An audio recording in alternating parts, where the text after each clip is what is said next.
Hello and welcome back to Cello 101. Today we're going to be working on songs numbers 7 and 8, May Song and Allegro. One is a folk song, the other is by Suzuki himself, I believe. From there, we're still running in D major, so why don't we go ahead and get started with running a D major scale. So, 1, 2, 3.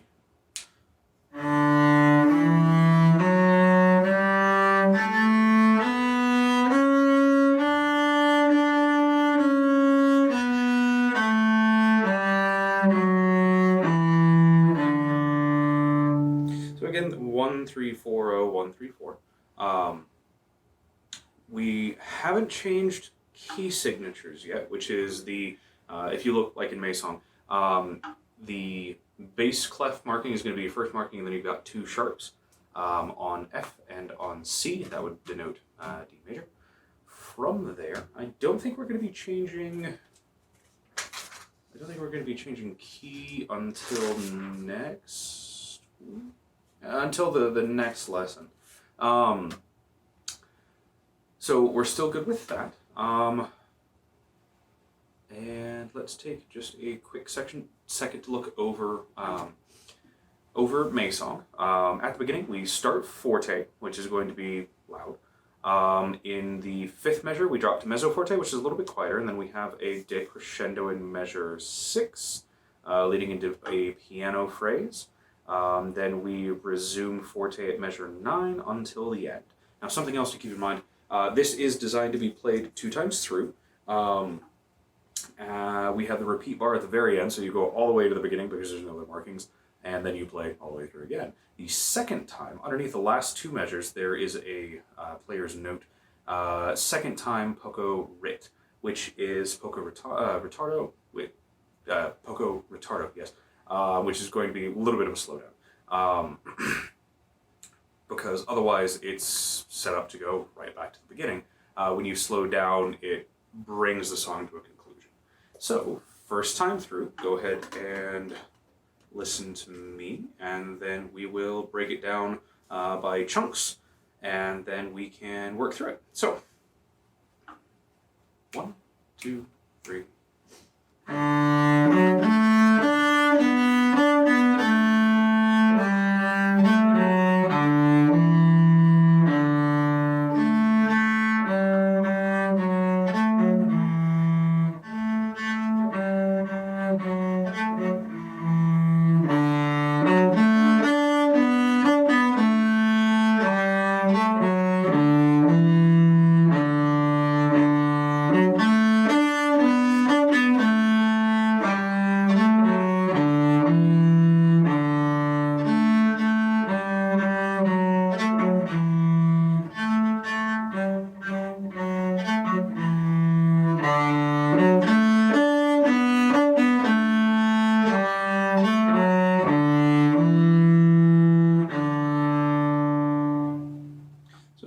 You can see that there was a lot of time taken on those 2 notes, kind of drawing out the entire measure.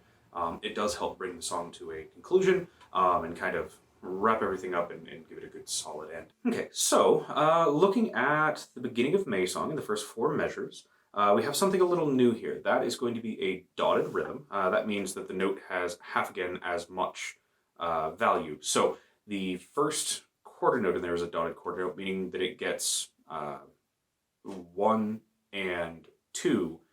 The and of 2 is going to be the next note, and then 3 and 4 like normal. That's where you get the so 1 and 2 and 3 and 4 and is going to be your rhythm there. Then a quarter note, 2 eighth notes, and a half note. Simple. We have the repeated rhythm, not the repeated notes, in measure 3, so it'd be 1 and 2 and 3 and 4 and then we have 2 half notes. It's a fairly easy convention. Counting gets to be a little tricky, but it's fairly easy to pick up, and let's go ahead and work on measures 1 through 4. First time through, I will play them. Second time through, why don't you join me? So 1 and 2 and 3 and 4.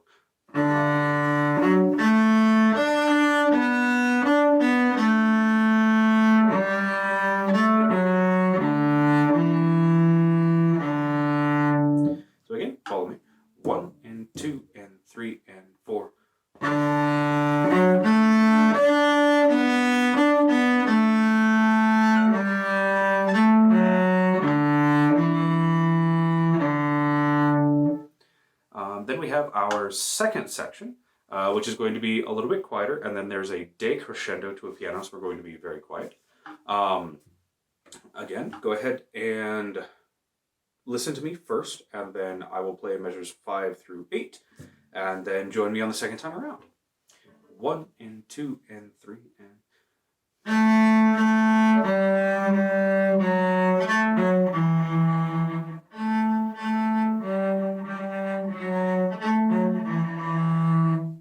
And there's a marked difference between the dynamics here. That's one of the easiest ways to give songs a lot of flavor and a lot of engagement with the audience, is to make certain parts very loud, or certain parts louder, certain parts quieter, so that you actually help draw those people into music.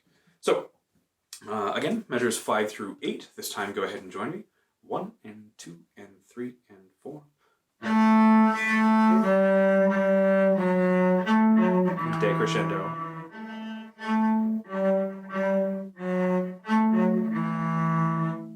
And then we have the same repeated rhythm, not the same, actually it is the same repeated notes, I do apologize. So it'll be the exact same thing as your beginning. So 1 and 2 and 3 and 4.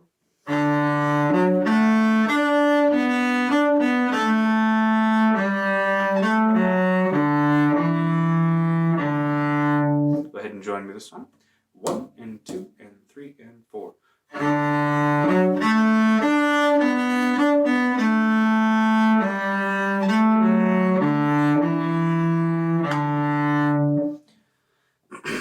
One of the other things to work with is retards, and that slowing, that drawing of the music to a close. They're not always used in the endings. Some endings are very, very, very quick and they are abrupt. And retards can also be used in other places in music to draw attention and to add flavor to the music. So let's go ahead and work on that a little bit. Basically what we're going to do is we're just going to double the, or we're going to play the last measure with the retard, so the second time through, as if they were dotted half notes. So they'll get 3 counts a piece. Let's go ahead and practice measure 9 to the end as if it's the second time through, so that we can work on those retards and you can kind of see how that goes. It's an intuitive kind of feeling thing to it. It's not a strict marked time deal. Usually I'll draw a couple notes, 1 or 2 notes beforehand, slow them down a little bit so that the final cadence really does make sense at a longer time frame. It's not just an abrupt, oh, he's playing, double time, or he's playing half time now, or whatever it happens to be. So first time through, go ahead and listen. The second time through, go ahead and play with me. So measures 9 to the end. 1, 2, 3.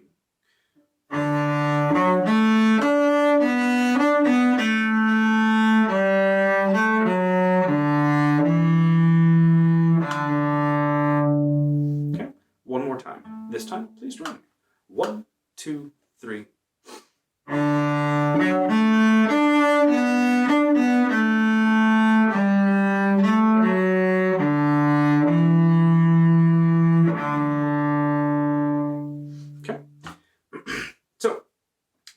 Let's go ahead and run it from the beginning to the end, and then we will take the repeat, go back to the beginning, and then play all the way through the second time with the retard at the last measure and a half. So, go ahead and join me. 1, 2, 3.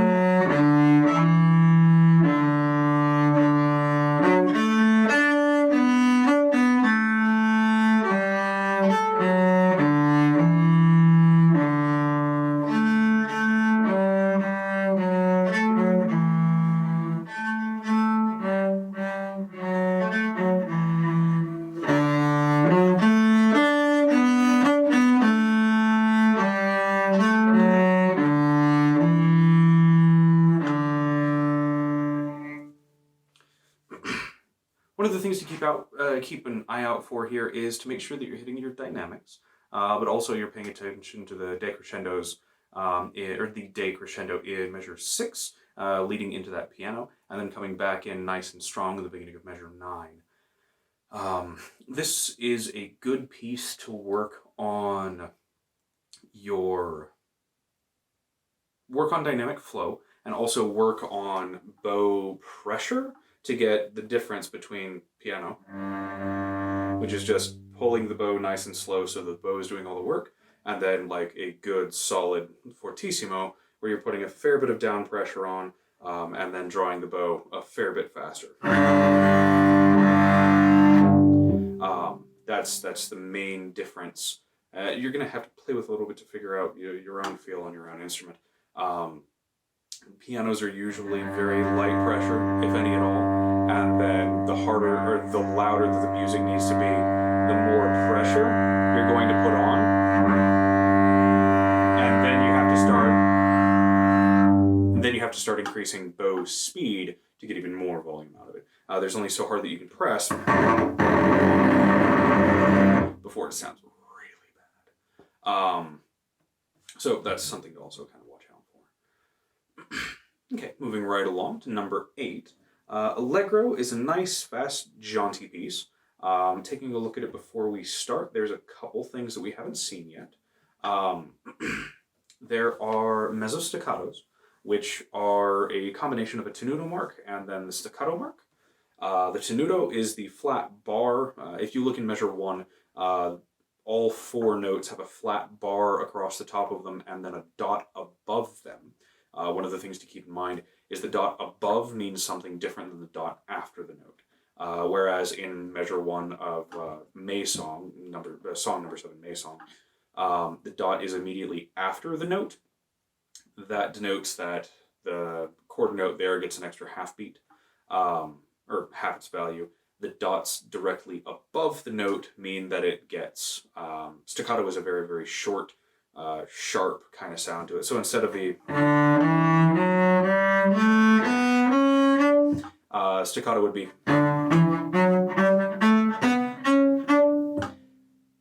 the tenuto mark over the top of it denotes something else. Usually you want to play with a tenuto mark, you want there to be as minimum sound in between notes, as minimum break in between notes as possible. So you want to play them as long as the duration is to the best of your ability. So if you're playing a 1, 2, 3, 4, staccato would be, tenuto would be, and you want that bow change, the directional bow change, to be very, very quick and snappy. Together they kind of imply the exact opposite in terms of what you're supposed to be doing. That's why together they're a mezzo staccato, which is supposed to be smooth, which is where it gets the tenuto from, but also pulsing, which is where the staccato comes in. So listening to that is going to be, or looking at that is going to be something important to keep in mind. At the end of every bar, we have a breath mark, which looks like an apostrophe. That's basically just a quick lift, complete stopping of sound, not necessarily, but it is a, normally it's more of a choral mark in terms of denoting where the vocalists need to breathe. But if you, as a musician, wind up taking a breath, not only physically, but also with your bow, just a quick lift and a breath, it'll really help denote sections and demarcate chunks of phrasing, basically, within the music. Another thing to keep in mind, in terms of markings that we might not have seen before, measure 12, the very, very tail end, there is a dot with a half moon over the top of it. There's going to be a hold mark.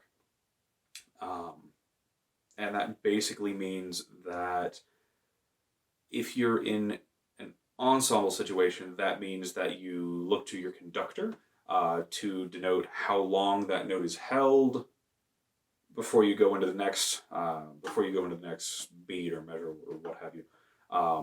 basically it's a way of drawing out a particular note. In this case, the half note, that E there, to add more flavor and more expression to the song. So, starting at the beginning, I will go ahead and play this through one time, and then we can break it down by, we're probably just going to do bars this time, and then we can go from there. So, starting at the beginning on number 8, I will go ahead and play it through one time, and then we can go from there. So 1, 2, 3.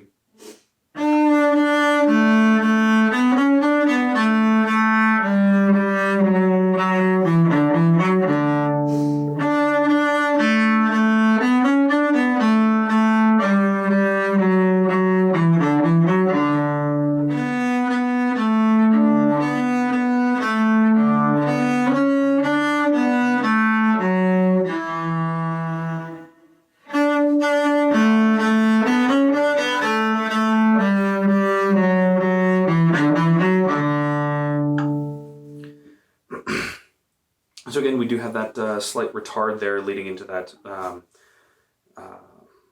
that held E at the end of measure 12, and let's go ahead and play through it bar by bar. So starting at the beginning, again, remember those mezzo staccatos, that nice, and then we are basically forte throughout this entire thing until we get to measure 9, which has the dolce marking, the sweet sound to it. So we will deal with that when we get to it. Starting at the beginning, 1, 2, 3.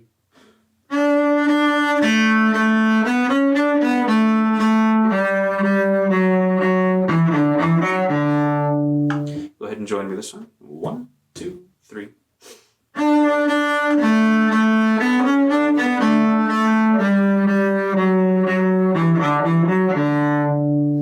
With that slight lift at the end of the bar to begin the next section, that will be your breath mark. Just to see how that sounds in this particular instance, I will go ahead and play measures 4 and 5 together, just so that you can kind of see how that runs.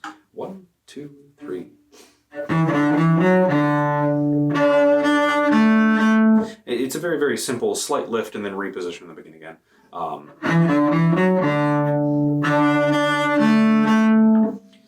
Nice, slight, jaunty, super fun, engaging. It's designed to be danced to. So kind of keep that in mind as you play. So we have the same phrase repeated again, beginning at measure 5. Go ahead and play, or go ahead and listen to me once, and then play it with me again on the second time through. So 1, 2, 3.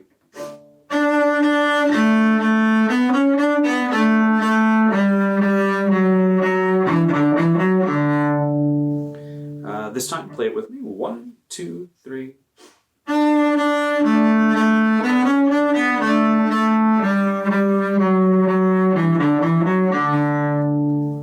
And then, beginning at measure 9, we're going to be playing it sweeter, so a little bit quieter. We're not looking for that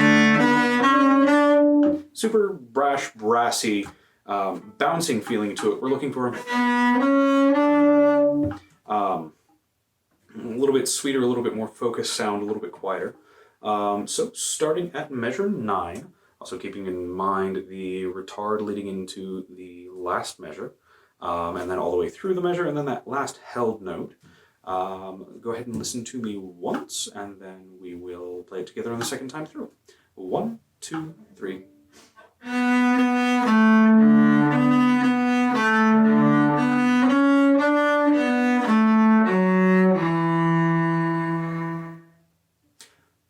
Yeah, so that's how that would go on. Go ahead and play it with me this time, and then we can go from there. So 1, 2, 3.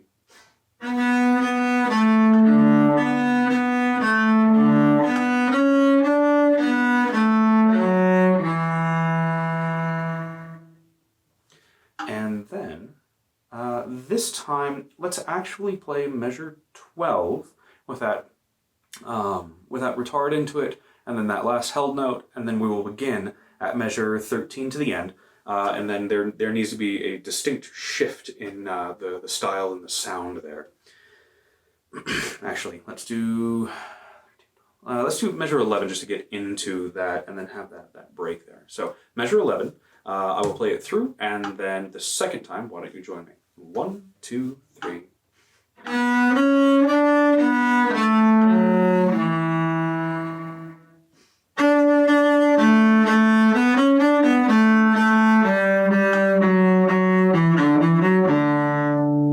So it was nice and sweet, and then there was that abrupt change, and then we go back to the original figure and the original feel there.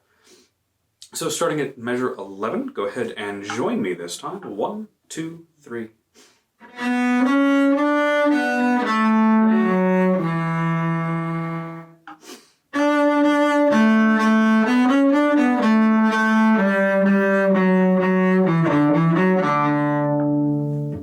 It's a nice, quick, bouncy kind of thing. This time, why don't we play the entire thing through, both together? So, go ahead and join me. 1, 2, 3.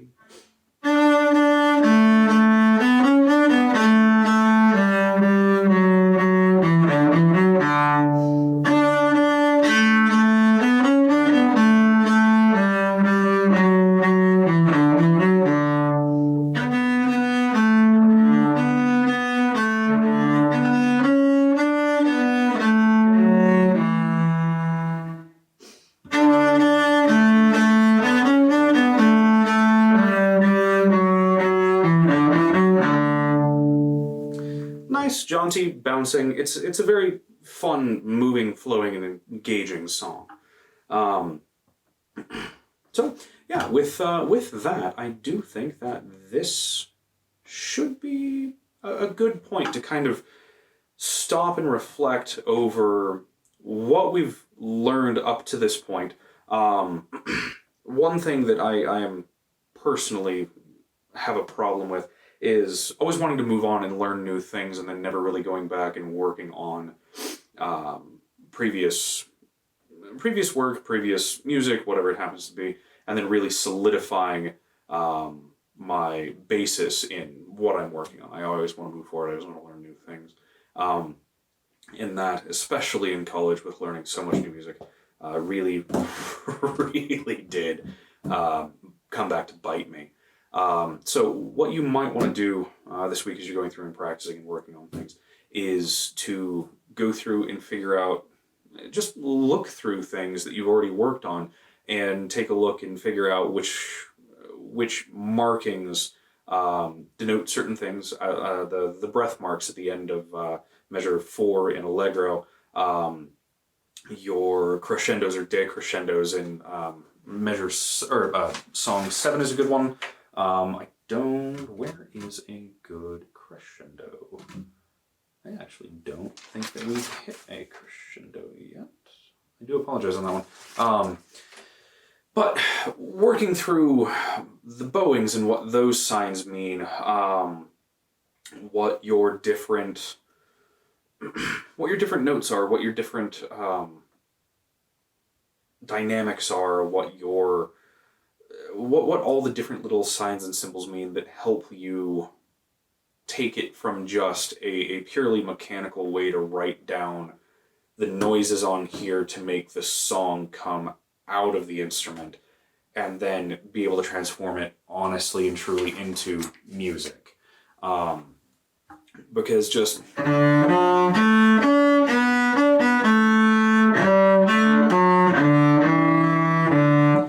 is a completely different feel from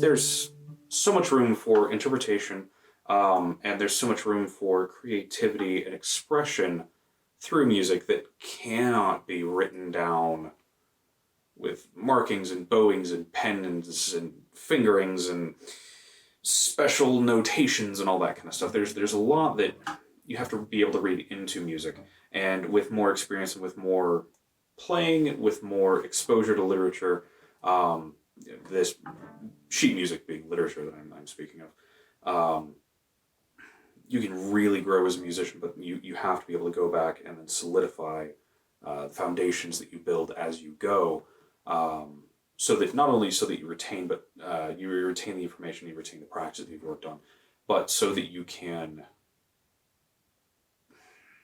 synergize and you can work with your past experiences in music and then develop it into a paradigm going into new music, to be able to take it from pure rote mechanical noise into an expression of music.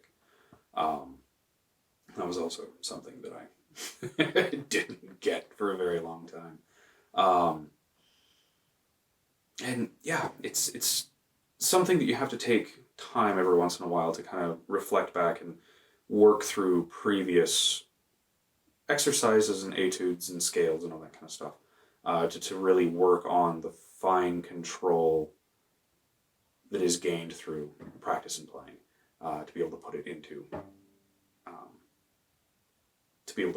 effect with music. So this week I definitely suggest and encourage you to work through the things that you worked on and through up to now, just so that you have more repertoire that you can play whenever you feel like, but also so that you can see how you've developed, and how you've progressed since you started. So, well, thank you again. I definitely have enjoyed getting this far. Look forward to moving forward in the book. So thank you very much, and I will see you all next week.